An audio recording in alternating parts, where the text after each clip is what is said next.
依家我哋咧就進行我哋嘅第二部分啦。首先，我哋會等大家學習下咩叫正確嘅坐姿姿勢。首先咧，我哋可以坐喺一張有椅背嘅凳上邊。然之後咧，我哋膊頭最緊要記得放鬆。背脊我哋盡量貼喺我哋呢個有椅背嘅凳 pan 上邊。然之後，等我哋嘅坐骨可以坐喺呢個平面上邊。記得我哋雙腿咧記得要放鬆，踩喺個地下上邊。等我哋嘅大髀盡量貼近我哋呢個平面，等雙腳可以放鬆嘅狀態，唔使用力。如果我哋喺上堂嘅時候咧，我哋就可以將我哋嘅頭放鬆咁樣望向前邊，望住黑板。咁我哋上堂咧就可以提高我哋專注力，然之後又唔使咁攰啦。咁我哋而家咧就可以同大家玩一個小遊戲，就叫爭凳仔。但係我哋咧個條件就係，我哋等下爭凳仔之後咧，坐喺凳上邊嘅同學咧係需要用翻我哋呢個正確嘅坐姿姿勢，我哋先叫做可以成功爭取到呢張凳嘅。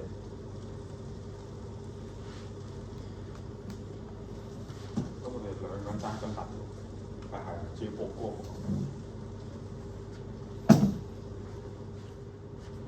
首先咧，我哋會每一個組咧大概10個人，然之後我哋就安排遊戲人數少一張凳，就好似我哋而家2個人就安排一張凳。然之後咧，我哋就會播放音樂，然後就要爭呢個凳仔坐，用正確嘅坐姿喎，記得係。我哋而家開始，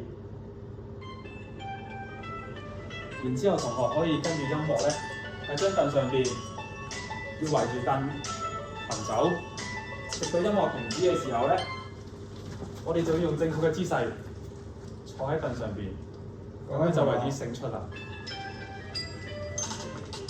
各位同學，你哋睇下呢個坐姿夠唔夠正確先？椅背、腳、手、膊頭、個頭，呢個係一個正確嘅姿勢。好啦，咁我哋而家可以再嚟多次。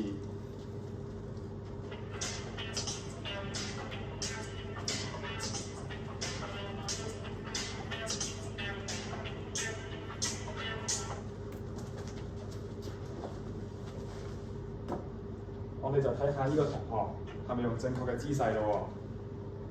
我哋見到佢背脊係冇貼喺個椅背上邊，雙腳亦都只係坐咗座位嘅前端，膊頭完全係一個太過於倚靠椅背嘅狀態，咁樣對我哋嘅脊椎係唔健康。同學咧，呢個就係一個唔正確嘅搶凳仔啦。咁咧，勝出嘅就會係其餘嘅同學。大家而家咧可以休息5分鐘先。好啦，同學，而家就進行我哋呢個第2個遊戲，叫做坐姿檢查員。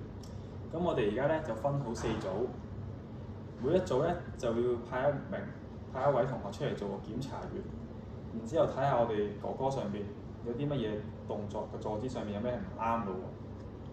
我哋而家等哥哥做第一個動作先。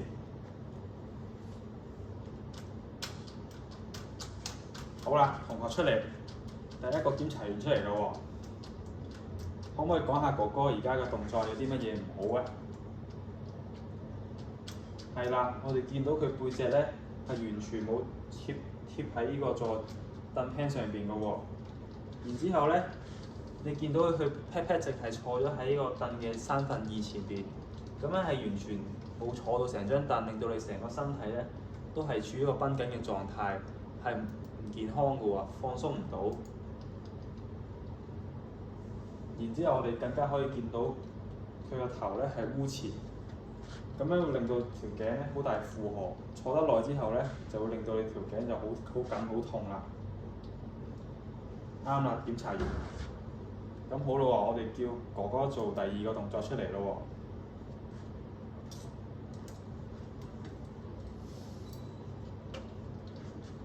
喎。檢查員2，你哋睇下哥哥而家有啲乜嘢嘅坐姿有咩問題？有冇問題啊？佢係啦，我哋見到佢而家成個背脊咧，雖然佢係 pat pat 係坐喺凳上邊，但係佢背脊依然都係冇貼住個凳 pan 嘅喎。背脊亦都係一個彎曲嘅狀態，咁樣咧係對我哋脊椎非常唔健康㗎。背部即刻會係個繃緊嘅狀態咧，啲肌肉長時間咁樣之後咧，你放學嘅時候就會感覺到好痛唔舒服啦。做得好好啊，檢查員。我哋而家叫哥哥做第3個動作出嚟㗎喎。好啦，第3組檢查員，見唔見到哥哥而家有啲咩問題啊？又冇錯啦，佢而家背脊雖然又貼咗喺凳 pan 上邊，但係咧佢座位係冇坐好嘅喎，個坐骨完全係傾斜狀態，冇垂直坐喺凳嘅平面上邊。咁樣有咩問題啊？咁樣見唔見到我哋背脊咁樣空咗呢度咧，就會承受好大嘅壓力。之後我哋會有機會造成呢個脊椎係有健康或者移位嘅出現嘅喎。咁呢個動作我哋都係唔可以學習嘅。做得好好啊，三組檢查員。然之後我哋而家就會安排一個第3個遊戲俾你哋嘗試玩啦。好啦，而家咧我哋就進行我哋嘅挑戰站第1個挑戰咯喎。呢啲練習咧都係等大家學習下同埋鍛鍊，更加了解我哋脊椎嘅健康。我哋而家咧就分3組，然之後咧我哋每一組咧就完成呢個距離。點樣完成咧？做個示範俾大家。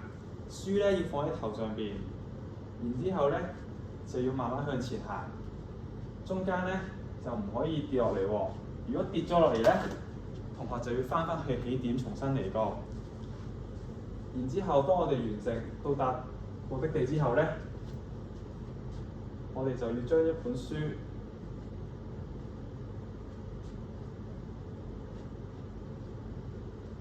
咁樣就為之完成啦。然後就將本書咧交俾下一位同學。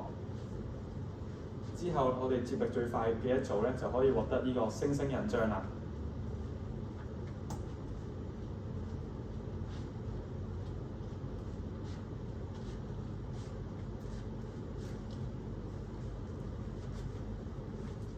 我哋第2個小挑戰啦，我哋咧就會安排一啲圖片拼圖俾大家，而呢啲圖片咧係我哋一啲坐姿嘅動作嚟嘅，可能有一啲係正確嘅坐姿，有啲係唔正確嘅坐姿。然之後我哋就要需要同學完成呢個拼圖，完成咗之後咧，我哋就要同學按照拼圖上面嘅坐姿模仿，然之後就要回答我哋呢個坐姿係正確定係唔正確喎。同學可以開始示範啦。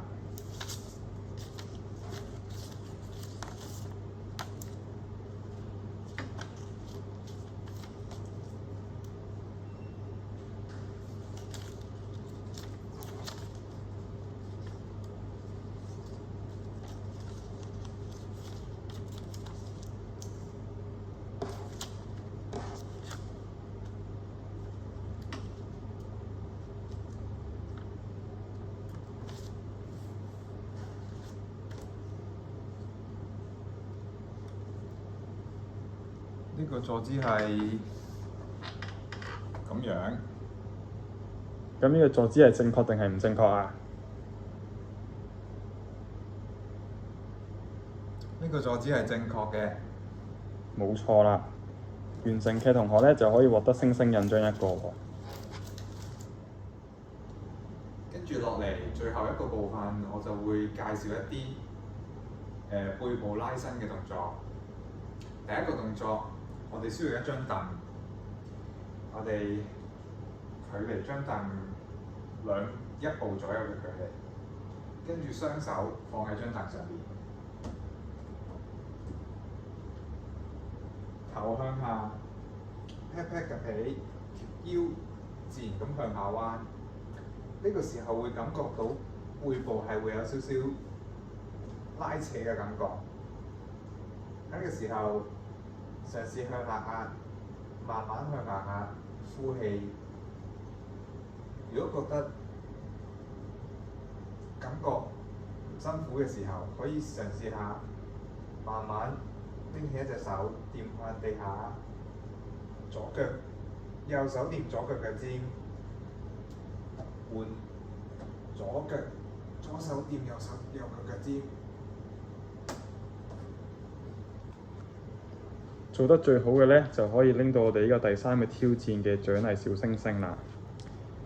然之後呢，我哋就會有第2個動作。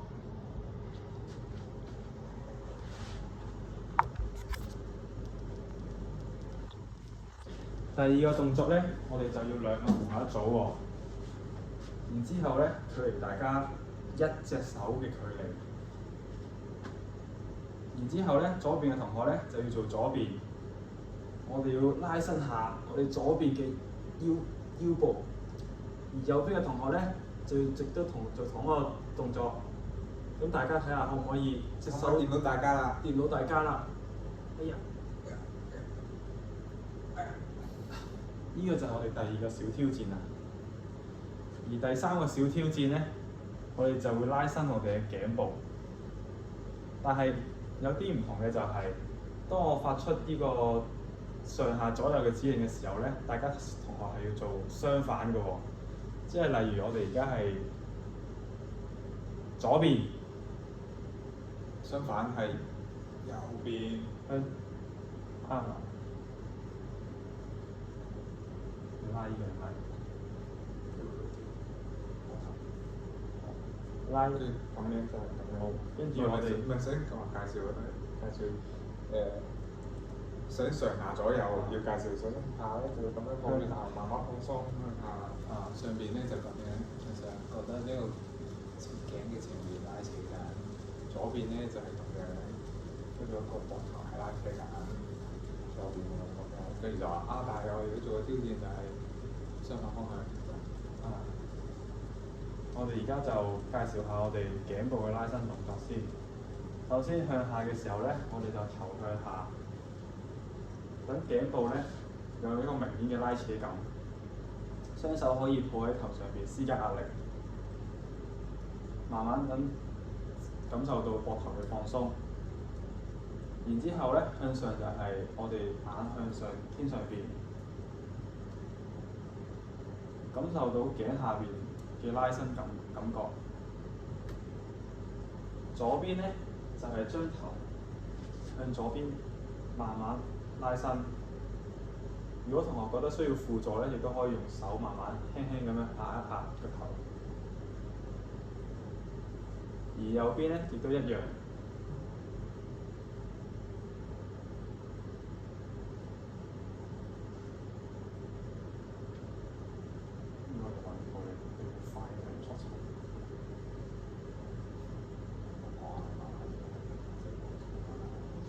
但係我哋俾一個小挑戰，大家就係我哋要做相反方向啦。即係我哋而家首先，我哋會向左邊拉伸，咁我哋就要呢，然之後我哋就要向右邊拉，向上，咁我哋就要向下拉，向右，我哋就要向左拉。呢個就係我哋第3個小挑戰，做得好嘅同學都會得到呢個獎勵小星星。大家可以休息10分鐘啦。最後係總結下，好啦，最後各位小朋友喺今日呢幾個遊戲入邊，大家學到啲乜嘢啊？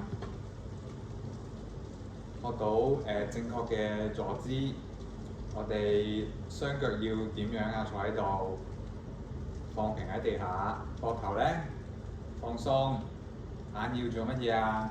向前睇，係啦。